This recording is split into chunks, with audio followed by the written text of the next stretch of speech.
దొరసాని నువ్వని ధనము గదే గుణము చూసి కావాలని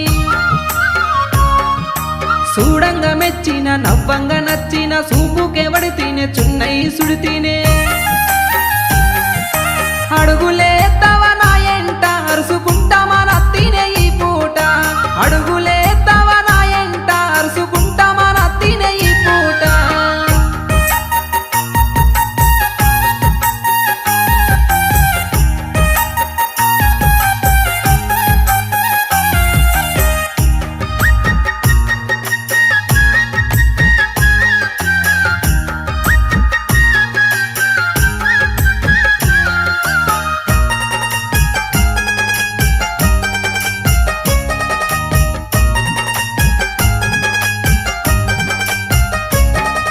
చూసి చూసి అయ్యో లేసేనే నీ పీస సిలుకల్ల మాటకు